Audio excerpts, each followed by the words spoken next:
If you're in your 20s and 30s right now, you have a massive advantage over the previous generation, but you're probably wasting it right now. You're watching people get rich over the internet, and you're probably thinking that the only way to get rich is to start a dropshipping company or build the next Facebook. And I'm here to tell you that that's a lie. I built a $100 million portfolio of companies by the time I was 30. And no, I didn't build the next social media app, didn't get lucky on coin, and did not build a crypto empire. I'm gonna give you 5 exact ways that you could build generational wealth and become richer than your parents and grandparents combined, and they're gonna be so simple, you're going wild. And I'm not talking about an extra couple $100 a month or even a couple $1,000 a month. I'm talking about building a machine that prints cash while you sleep.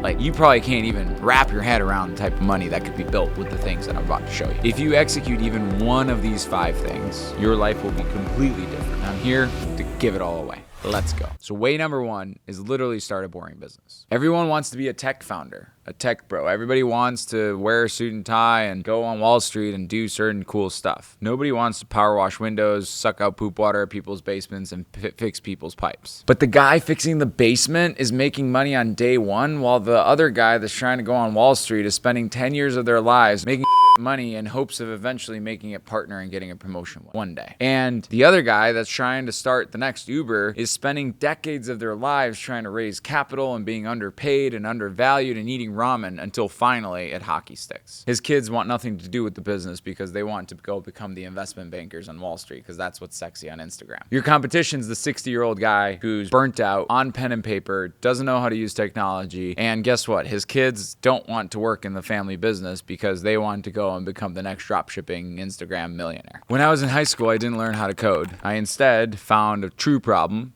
which was a lot of people needed snow removal services, and there was nobody in the market that really wanted to do snow removal for houses. Everybody was doing commercial snow removal. So I bought a snowblower, and I made $30,000 my first season by just pushing a snowblower, clearing out people's driveways while still in high school. Later, I didn't start a consumer brand. I didn't go and become the next TikTok influencer. I actually started a damage restoration company with my father. And it was boring work, like literally sucking up poop water out of people's basements and showing up to fire losses and doing the good old brutal hard work. It was slimy, it was grimy, it wasn't super comfortable, but that's what got me to become a millionaire within my 20s. While all my friends were looking to build these glamorous professions and trying to explore and find out what they wanted to do with life, I had this cash printing machine of a damage restoration business. Because no matter what happens to the economy, where the markets shift, toilets are always going to break and people are always going to need their properties to be put back together because that's where they live. They have no other option. So here's your playbook. And I actually did a video called How to Start Your Business in 30 Days. You can click the link below. But your playbook is pick one boring industry, go sell to strangers, pre-sell that offer to strangers, go buy the equipment and do the work, sit in it for a couple months until you get volume, and then go do the LLC and the insurance and actually start the business. If you want my 5-step playbook on how to start a business, DM me Start a Business on Instagram or comment below. Way number 2 is to tech enable a business with AI. So if you're a little bit of a nerd,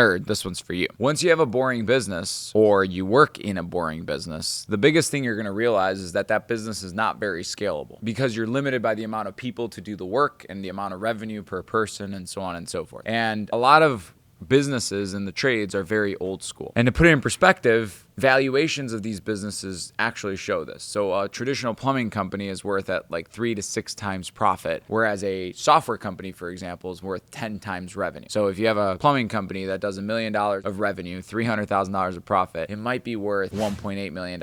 The same company, if it's a software company, would be worth $10 million. Now, I'm not going to tell you to go become a software bro, but what I am going to tell you is to go find a tech company and go tech enable it, build it to be scalable like a software company, and what you'll see is that value goes up. So here's what this could look like. At one of my restoration companies, traditionally, the way we actually sold jobs is we would drive to the job site and meet with the homeowner and sell them. That one person could only run about 4 appointments per day. It takes you about an hour to drive to the job site, and it takes you about an hour to do the inspection. So that's 4 in an 8-hour working day. We actually tech enabled our restoration company, and we decided to go to virtual estimating. And we started doing sales just like software companies do sales. When you buy a software product, you hop on a Zoom meeting and you meet with an account executive and they close you. So we did the same exact thing. We implemented a technology called LiveSwitch within our restoration business.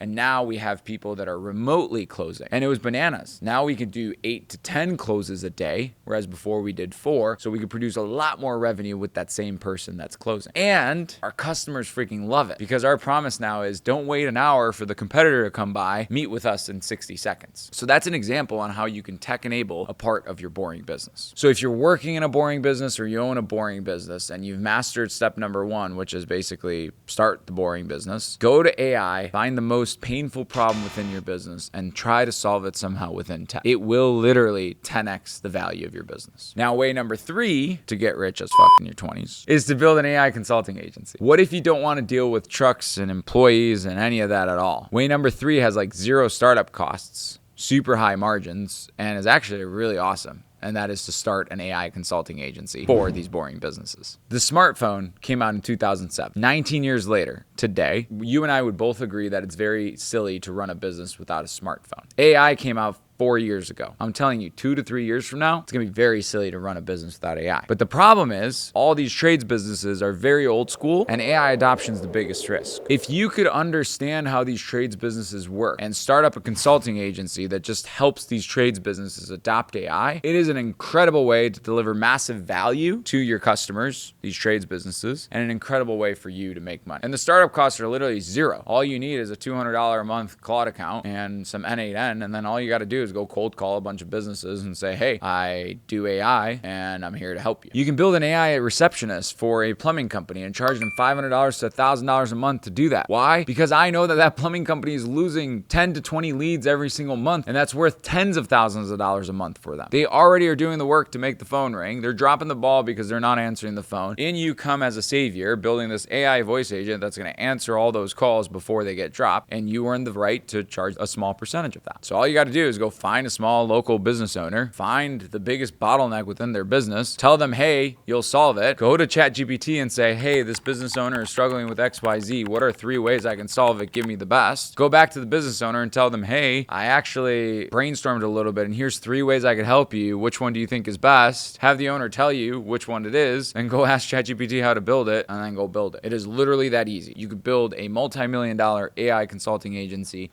with 0 startup costs by just following the same playbook here. So the first 3 ways are very tactical, but none of them are going to work if your psychology is wrong. Way number 4 is the mindset shift that every single high performer needs to get right. And if they don't, they'll go through life always feeling broken and they'll be broke as f.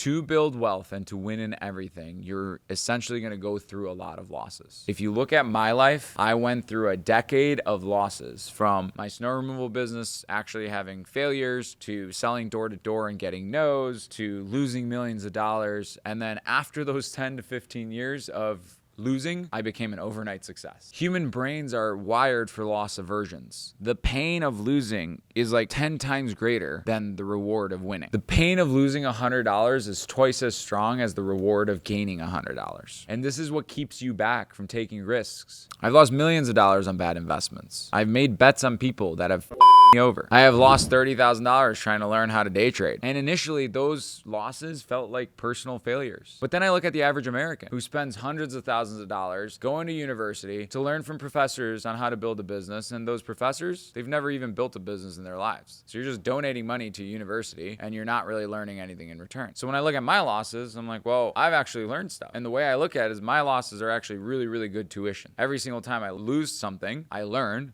And every single time I win something, I win. So in life, you're either going to win or you're going to learn. There is no losing. And actually, the more you lose, the more valuable it becomes. My entire coaching program is literally a collection of all the things that I did bad and I figured out afterwards. And people are willing to pay me money and are reimbursing me for my losses because I'm teaching them the things that I learned after I fucked up. Stop trying to avoid failure. Expect it. Learn from it. When you launch a product or try something new and it fails, don't just give up. Stay in it. Use those losses as tuition. Iterate upon them, because on the back end of that, you will become stronger, you will become smarter, and the win is inevitable. Frame it as tuition that you just paid for a lesson that no university could teach you. Once you learn that failure is just simply the price of the game, you become unstoppable. And this brings us to the final way, the end game, the model that creates the most wealth out of all of them. Build reoccurring revenue. Reoccurring revenue is a beautiful thing. It's this concept of, instead of going into the trades and power washing somebody's driveway and being transactional, getting paid for that, finding a way to where you can get somebody to subscribe to something that gives value in perpetuity. So examples of those are if you have like maintenance programs in a plumbing company where you charge $600 for the year and you essentially give the customer the value of peace of mind on all of their plumbing fixtures and they get X amount of discount. Or you build a software app that is a reoccurring license that they pay every single day and they use every single day. Or the last example could be a coaching program. You're really good at something specifically, so then you license that out to somebody and you charge them every single month to teach them to get them better. But here's the catch. This is a builder's business, not a beginner's business. You don't earn the right to build something that has reoccurring revenue until you become good enough to actually have the intellectual property. So you can't build a software or a coaching business until you've actually lived it. One of the things that makes me very successful in having a software solution and a coaching program for restoration contractors is the fact that I've spent the past decade of my life building a restoration company. So just kind of keep that in mind. The concept of reoccurring revenue is rather simple. Find a problem that's very painful, that's a reoccurring problem. Find a way to solve that problem in a scalable way. Beta test and actually solve that problem for a couple of people so that way you can get wins. And then you capture a small percentage of the value that you can get from there. So for example, if you find a software problem within every single restoration business that costs them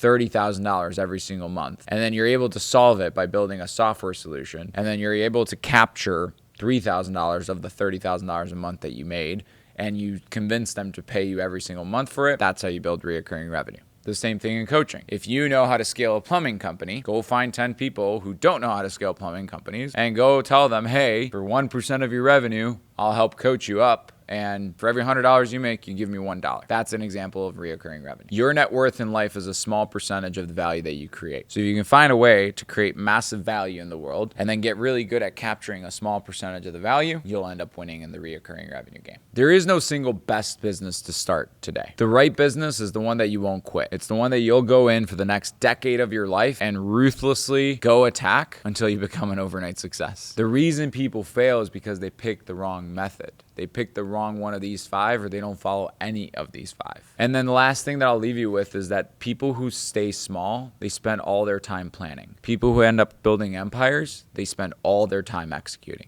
So pick one of these 5 paths, commit to it for the next 1,000 days, create a tracker where you're literally tallying it every single day, be willing to do the unsexy work and be willing to fail. Celebrate those failures because you will learn from them. And if you need my support along the way, DM me at itsAlexDuda on Instagram and I will be your biggest cheerleader and I will literally unblock you with whatever you help. Just, I guess, don't blow up my chats too much. Default to action. The world needs more great people like you that are going to build incredible things. And remember, I'm your biggest cheerleader. See you next week.